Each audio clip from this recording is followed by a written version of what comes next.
demonio. Nada más el sábado, que va a su religión, ahí se porta bien. Pero Dios, el Dios de nosotros, el Dios de Abraham, de Isaac y de Jacob, está impartiendo santidad al pronunciar ese mandamiento. Yo quiero que sean santos porque yo soy santo, y sed santos en su manera de vivir. No está impartiendo un día especial donde en todo caso ese día, como los judíos, no deberíamos de hacer nada. Nada, ni levantar una sola silla. ¿Y eso hace esa gente que guarda el Sabbat? No. Entonces, ni siquiera están cumpliendo la ley. Lo que están haciendo es portarse de una forma religiosa. Siempre, hermano, cualquier cosa que nosotros tengamos de conocimiento, de nada nos sirve si no lo ponemos en práctica. Por eso, cuando nosotros estamos en el instituto, Dios nos requiere, además del conocimiento y de aprender, nos requiere que tengamos más práctica. O sea, a nadie vamos a pantallar disertando sobre cuestiones teológicas, cuando en mi casa, ¿cómo trato a mi esposa? ¿Cómo trato a mis hijos? ¿Cómo me comporto en la calle? ¿Me avergüenzo de Cristo? Entonces, ¿de qué estamos hablando? Tú eres un fariseo, tú eres un religioso. Porque si el conocimiento no cambia tu comportamiento, de nada te sirve. Grave es eso, hermano. Si el conocimiento no cambia nuestro comportamiento, de nada nos sirve. Somos gente religiosa. Por eso es bueno que estemos aquí, no se sienta regañado. Qué bueno que estamos aquí, porque ¿de qué se trata? De cambiar nuestro comportamiento. Somos seres humanos, sí, de repente tenemos fallas también, pero eso también Dios lo sabe. Que estamos en un proceso. Pero si nosotros empezamos a aplicar poco a poco el conocimiento, entonces nosotros vamos a llevar a cabo lo que Dios realmente quiere en nuestra vida. O sea, Pablo, en vez de iniciar a los creyentes, incitar a los creyentes a circuncidarse, ustedes judaizantes, córtensela. Pablo usaba un lenguaje descriptivo fuerte, porque estaba luchando contra los judaizantes, porque querían judaizar la fe, porque la fe en Cristo es libre. Por eso cuando leímos la carta a los Corintios, cuando enseñamos en la iglesia la carta a los Corintios, decíamos que la gente, los cristianos tenían miedo. Y decían, oye Pablo, es que no podemos comer carne sacrificada a los ídolos. Y entonces Pablo les dice, a ver, nosotros somos libres, número uno. Número dos, lo que ellos sacrifican, a sus demonios lo sacrifican. Nosotros sabemos que un ídolo en este mundo no es nada. Nosotros sabemos que a través de la oración la comida es santificada. Entonces, si ellos están haciendo eso, es su problema. De todo lo que te ponga el carnicero enfrente, cómelo sin carga de conciencia. O sea, ni siquiera preguntes, oye, ¿y usted es cristiano? Porque mucha gente, hermano, religiosa no entiende esto.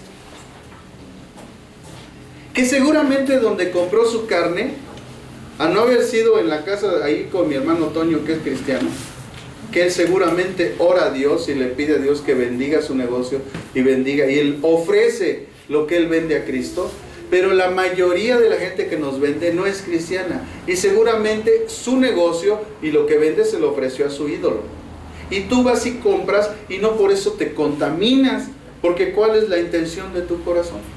Suplir una necesidad. Pero la gente religiosa que se anda metiendo en esas cosas, no, que eso es del diablo, que, bueno, en la que anda en esas cosas, hermano, termina mal.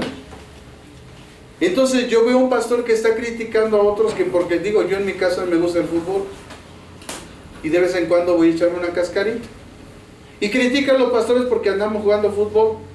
Así, en eso nos ponemos, ok, entonces quítate esa corbata y quítate ese traje, porque ese traje y esa corbata, si no sabes, son paganos, son de una tradición pagana. Vístete con un manto blanco desde arriba y hasta abajo. Entonces la gente que anda en eso sale cuatrapeada.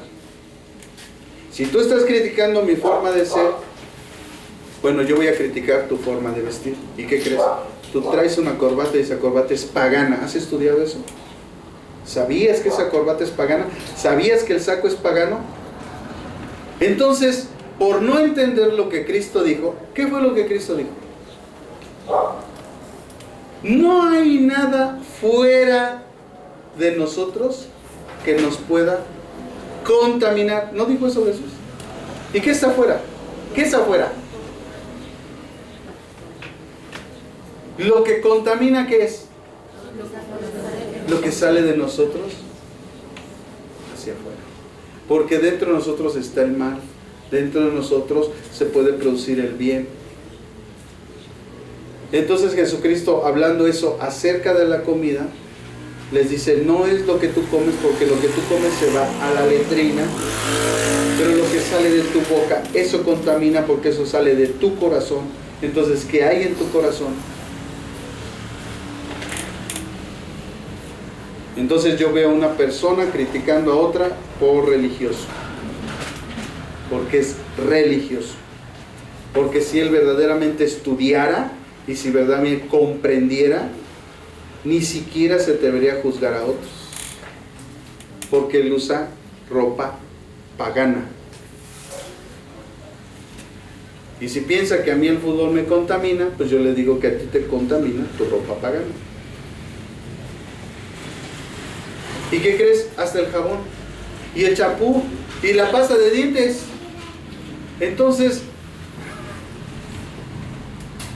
hermanos, si nosotros no entendemos el carácter de Jesús, si no entendemos las palabras de Jesús, nos vamos a pasar criticando a la gente, vamos a pasar ofendiéndolas, agrediéndolas, juzgando.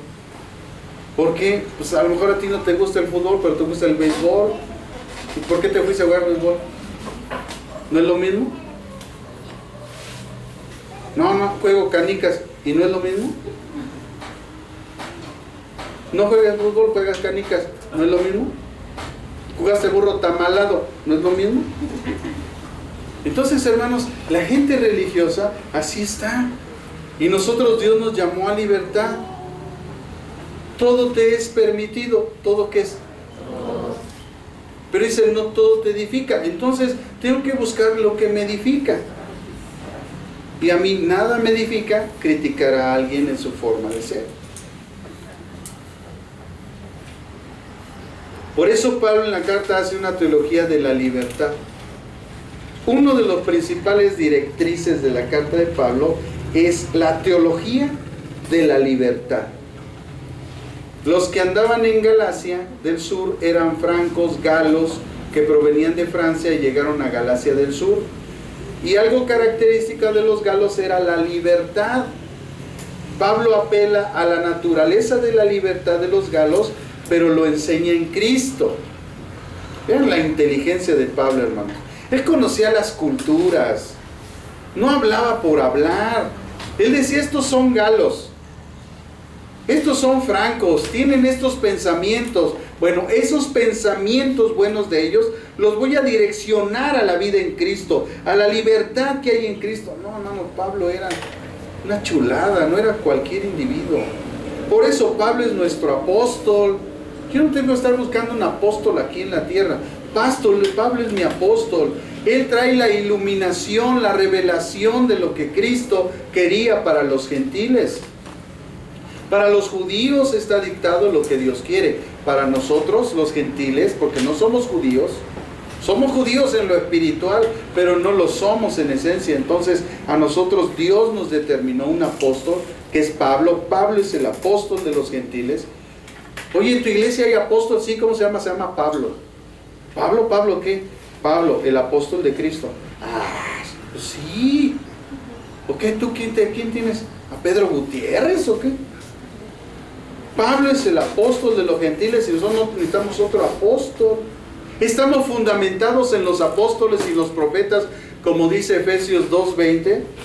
Pero porque el fundamento, por eso se llama fundamento, porque nadie puede poner otro fundamento.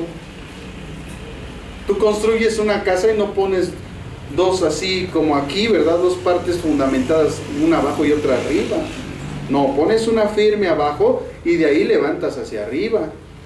Entonces hay gente, hermanos, que por este desconocimiento pues está cayendo en la vanidad, en el orgullo y la soberbia de la gente, que no tiene con llamarse simplemente pastor o siervo inútil. No, quieren títulos, quieren que les besen la mano, quieren que... Así es el ser humano, siempre quiere títulos.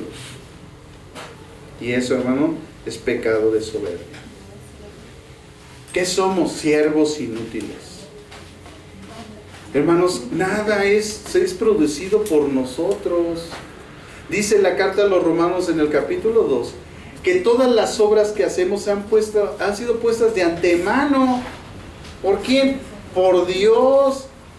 O sea, si yo hago algo bueno, es porque Dios lo puso de antemano en mi vida. ¿Para qué?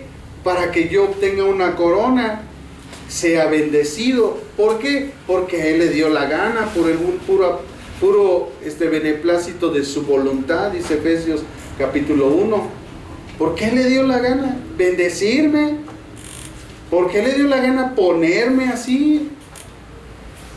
Pero no porque yo lo esté logrando, no porque es que yo, que pastor tiene, ese pastorazo. No, es por la gracia de Dios en mí. Él me guía, me dirige. Por eso dice que cuando estemos delante de Él, nos vamos a quitar todas esas coronas y las vamos a arrojar al suelo delante de Él, honrándolo y glorificándolo, porque nos vamos a dar cuenta que todos los logros y todas las cosas buenas que hicimos en esta tierra cuando empezamos en Cristo fue para la alabanza y gloria de su nombre. Y no para nuestra exaltación, es para su exaltación. Pero como a veces no hay esa comprensión o no la quieren recibir, pues entonces viven en la soberbia. Por eso Pablo en la carta hace una teología de la libertad. Los que andaban en Galacia del Sur eran esos francos, y algo característico de los galos era esa libertad. Pablo apela a esa naturaleza de la libertad de los galos y enseña esa libertad en Cristo, diciéndoles que no dañen eso que ellos tienen, que es su libertad, y ganar la partida a los judaizantes. Ellos han existido toda la vida y hoy son los mesiánicos. Esa secta sigue todavía con sus doctrinas. Entonces, ¿nosotros podemos oír un judío mesiánico? Por supuesto, pero aprende de su cultura, aprende de su forma de pensar, pero la enseñanza ellos a nosotros no nos van a enseñar. La Biblia dice que el conocimiento va a salir de los gentiles hacia los judíos. Los judíos van a conocer la verdad ahora a través de los gentiles. ¿Saben por qué? Porque esa labor se les encomendó a ellos, pero ellos se envanecieron, ellos se pusieron religiosos, ellos se sintieron únicos, y entonces en vez de hacer la labor de Dios de llevar el evangelio a todas las naciones, ese conocimiento del Dios vivo y verdadero no lo hicieron. Entonces Dios encomendó ahora esa labor a los gentiles, y a través de nosotros los judíos van a conocer la verdad. Porque Él tomó un pueblo que no era su pueblo, un pueblo que no lo buscaba, Él lo tomó. O sea, Él cambió todas las cosas. Entonces nosotros tenemos, hermanos, un gran privilegio. ¿Cuál es la importancia de esta carta? Esta carta, hermanos, ha tenido gran importancia en la historia del cristianismo. Grandes avivamientos se han dado por esta carta. Grandes conversiones los que han leído esta carta, como Agustín de Hipona, con Alipio en el huerto de Milán, de pronto abrió la Biblia y salió un texto de Romanos 13:13. Y al leerlo se conmovió y comenzó la obra de su conversión, influenciado por su conversión. Romano fue la carta de los grandes reformadores del protestantismo que usaron para salvación. Lutero, acerca de la justificación por la fe y no por las obras. Calvino, acerca de la teología de la salvación. Romano se convirtió en la catedral de la fe. Dicho por un gran teólogo protestante, William MacDonald, la carta a los romanos es la catedral de la fe. Después vemos, hermanos, un pequeño acróstico de la carta de Pablo, ¿verdad? Cómo están escritas los romanos, los corintios, los gálatas, los efesios.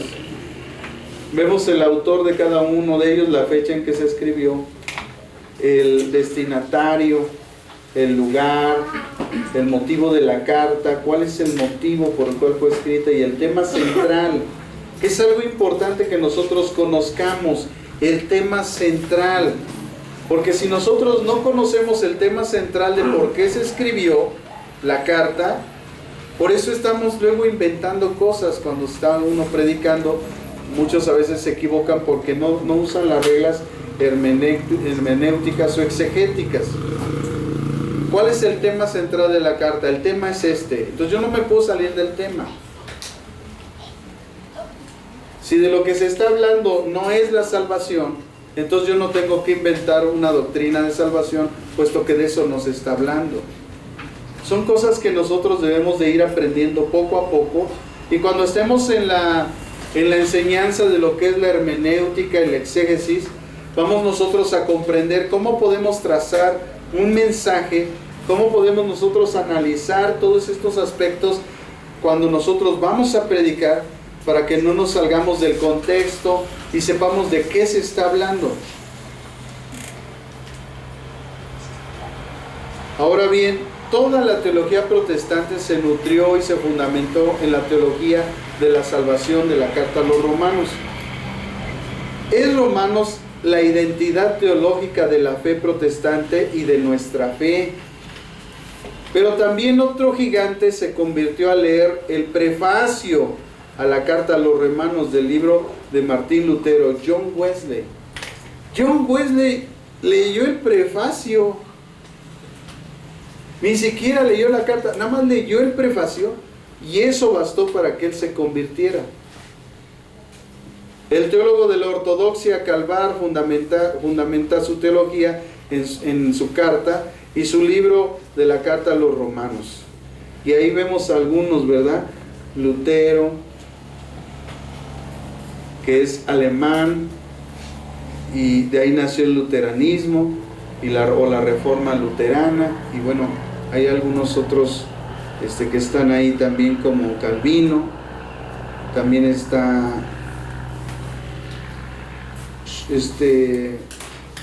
Zwinglio, también está Menno Simons y Enrique VIII, ¿verdad? Que traen esas influencias cristianas teológicas que nosotros debemos de conocer, porque debemos de entender, hermanos, que dentro del cristianismo hay corrientes teológicas, sistemas de pensamiento teológico, y que si nosotros no tenemos que tener la capacidad de discernir, este dice esto porque tiene esta orientación de pensamiento teológico, está orientado al calvinismo, está orientado a los escritos de Zwinglio, Ulrico Zwinglio, está orientado hacia los pensamientos de Enrique VIII, de Calvino. Así, hermanos, tenemos que ser.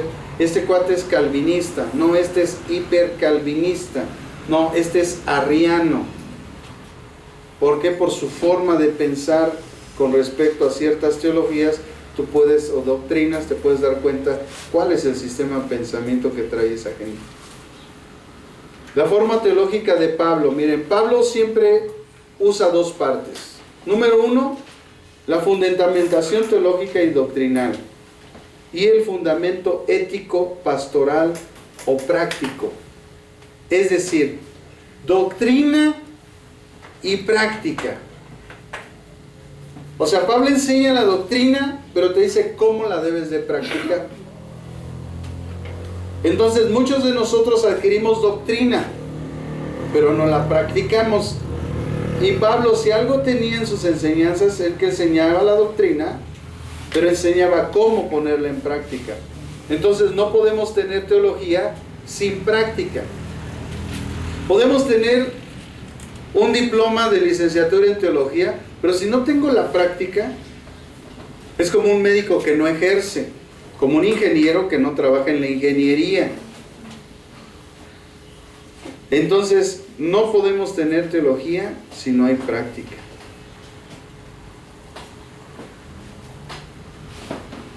Las principales, algunas de las enseñanzas, ¿verdad?, que vemos ahí es la universalidad del pecado, la obra redentora de Cristo, la ley de Moisés, la justificación por la fe, la libertad cristiana, el bautismo, la nueva vida en el Espíritu y la situación del pueblo judío. Esas son algunas de las principales enseñanzas que podemos nosotros ver dentro de la doctrina paulina. ¿Cuáles son las divisiones de esta carta a los romanos, hermanos? Bueno, fundamentalmente tiene 5 partes. Pero tenemos que empezar diciendo esto: una teología que no comprometa la vida cristiana, o una teología que no se traduzca en conductas prácticas, no sirve de nada. O sea, tu conocimiento acerca de Dios no compromete tu vida cristiana, o sea, no te lleva a un cambio. Si tu teología o tu conocimiento de Dios no se traduce en un cambio de conducta en la práctica, no te sirve de nada.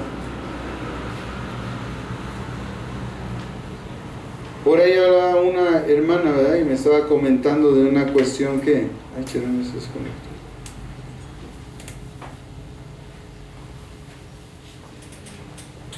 Que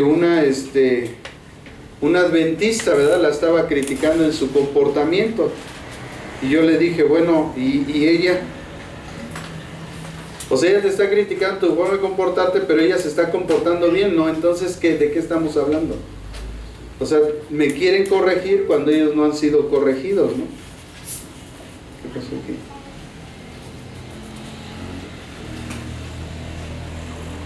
Ahí está.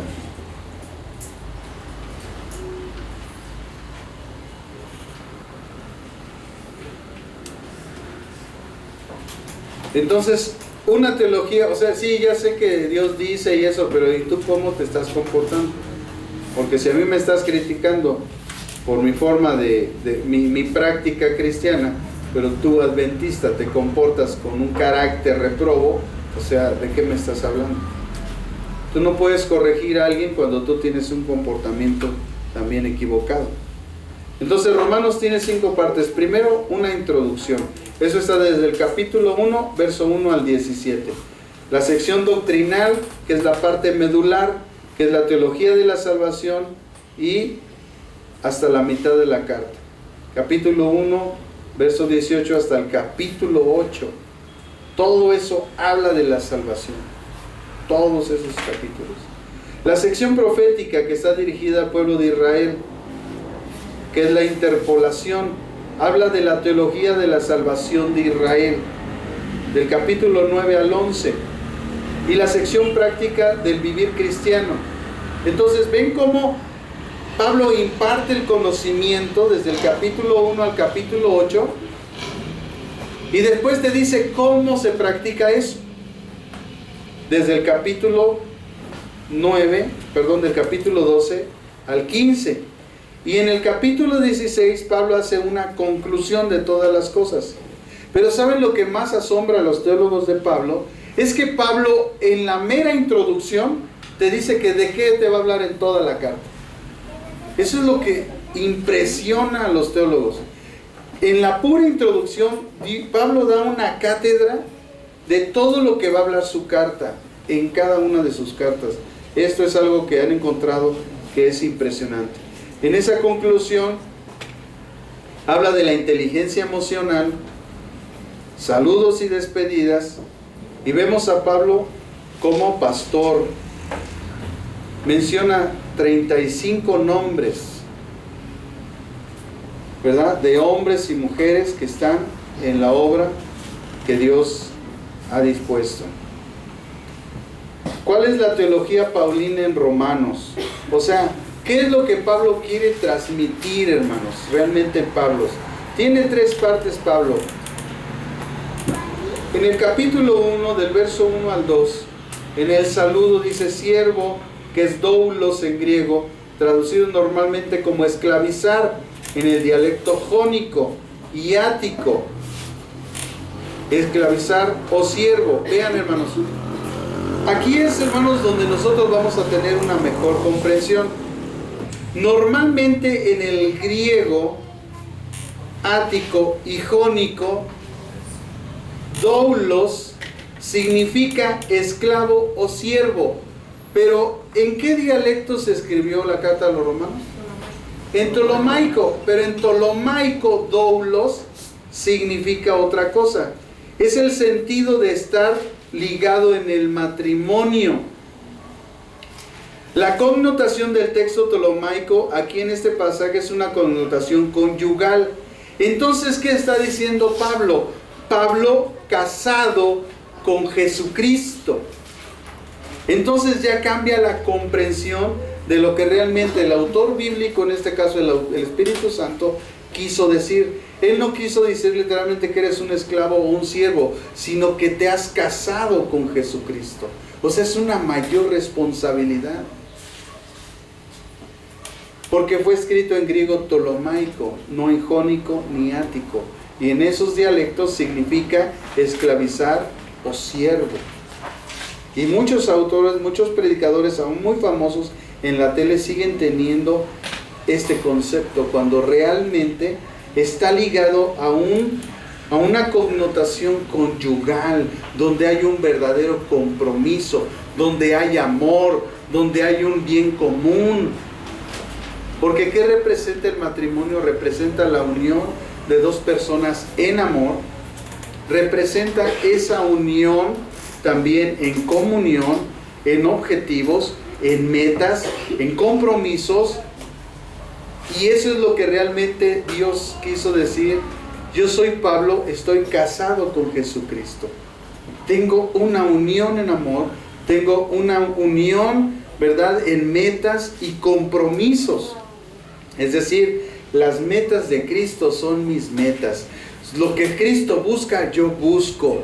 A quien ama a Cristo, yo amo. ¿Se dan cuenta, hermanos? Entonces, es todavía más profundo el pensamiento. No solamente es decir, soy esclavo y soy siervo. Porque no es lo mismo tu siervo y tu esclavo que tu esposa o tu esposo. Entonces, realmente Pablo, por eso, hermanos, esa es la tarea de la lingüística. La lingüística va más allá de los conceptos que nosotros a veces tenemos. En la lingüística nosotros encontramos esto, que fue escrito en griego ptolomaico, y la connotación, o sea, lo que realmente Pablo quería decir era que él está casado con Cristo, que haya una unión espiritual, así como lo hay, como la tiene Cristo con su iglesia, así está la unión con él. Sus metas son las metas de Pablo. El mismo amor de Cristo es el amor de Pablo hacia la iglesia. O sea, eso es lo que Pablo quería transmitir. Por eso es importante conocer. Por eso dijimos en el principio de la clase que esta era una exégesis de la carta a los romanos, no una hermenéutica. Porque toda interpretación es un acto hermenéutico.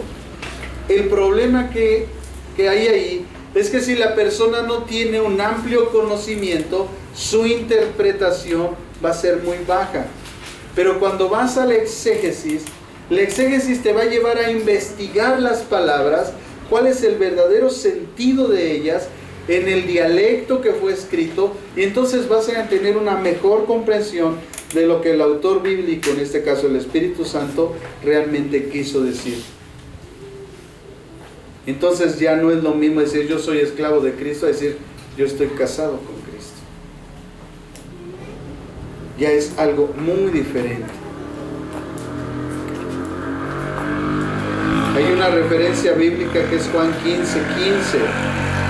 ¿Alguien puede buscar Juan 15:15? Para que podamos ver qué es lo que la palabra nos quiere enseñar.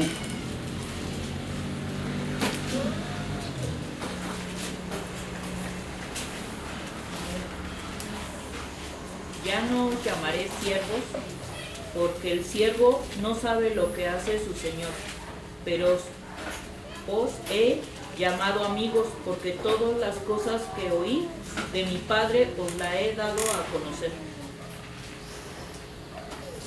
Ahí está. De hecho, Jesús fue lo que enseñó, ¿no? Entonces estamos de acuerdo que connotación en la cual estaba dirigida ese pasaje, es decir, Pablo Doulos estaba diciendo, estoy casado con Cristo, porque él ya no fue llamado, Cristo anuló el llamar a los discípulos siervos y después los llamó amigos. ¿Por qué? Porque les estaba dando a conocer lo que él quería que ellos entendieran acerca del Evangelio. Pero cuando ellos se unieron a Cristo en ese vínculo espiritual, cuando ellos